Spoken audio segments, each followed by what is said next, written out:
പറയുകയാണെങ്കിൽ അന്ന് കൺട്രോളറെടുത്ത് പറഞ്ഞായിട്ട് അല്ലെങ്കിൽ ഡയറക്ടറോട് ജസ്റ്റ് പറഞ്ഞതായിട്ട് എൻ്റെ ചെറിയ അതിപ്പോൾ വേറൊരു മീഡിയയിൽ സാർ അറിഞ്ഞതായിട്ട് പറയുന്നുണ്ട്. എനിക്ക് മറ്റേ മീഡിയയിൽ ഞാൻ പറഞ്ഞത് എനിക്ക് അവിടെ പറഞ്ഞതായിട്ട് ഓർമ്മയുണ്ടത്. കാരണം കുറേ വർഷമായതുകൊണ്ട് അവിടെ പറഞ്ഞു. പിന്നെ വീട്ടിൽ വന്ന എൻ്റെ ഹസ്ബൻഡിനോടും ഏറ്റവും അടുത്ത സുഹൃത്തുക്കളോടും പറഞ്ഞിരുന്നു.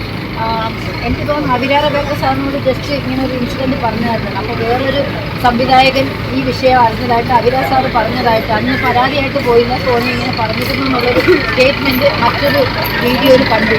കൂടുതൽ ആൾക്കാരെ പറഞ്ഞ സംഭവം നടന്ന സമയത്ത് പരാതിപ്പെടാതെ ഇത്ര വർഷങ്ങൾക്ക് ശേഷം ഇപ്പം വന്ന് പരാതിപ്പെടുന്നതിൽ ദുരൂഹത എന്നാണ് എല്ലാവരും പറയുന്നത്.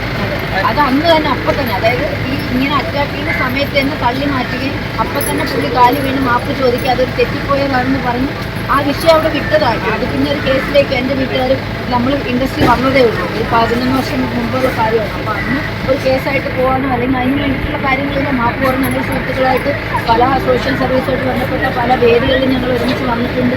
അങ്ങനെ പോവുകയാണ്. പക്ഷേ ഉണ്ടായ അനുഭവം വെച്ച് ഈ ഇൻഡസ്ട്രിയിലെ വൃത്തികേട് ചൂണ്ടിക്കാണിക്കാൻ വന്ന എനിക്ക് നേരെ സൈബർ അറ്റാക്ക് വന്നപ്പോൾ ആ നടൻ ആരാണെന്ന് പറയേണ്ട ഒരവസ്ഥയിൽ നാട്ടുകാരും അവരുടെ ഫാൻസുകാരും അവർ ചോദിച്ചു മേടിച്ചതാണ്. ഞാൻ പേര് പറയാനും ഒന്നിനും വന്നല്ല, ദേശീയ പേര് ഞാൻ മിണ്ടില്ലായിരുന്നു.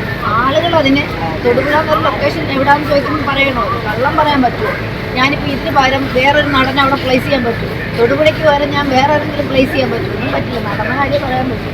അപ്പോൾ അത് സ്വാഭാവികമായിട്ടും പൊതുജനങ്ങൾ എനിക്കെതിരെ വന്നപ്പോൾ എൻ്റെ സ്റ്റാൻഡ് എനിക്ക് കൃത്യമാക്കിയിട്ടുണ്ട്. അതുകൊണ്ട് ജനങ്ങൾ ചോദിച്ചു മേടിച്ച് കൊടുത്താണ് രണ്ടാമത്തെ കേസ്. അതിൽ ഞാൻ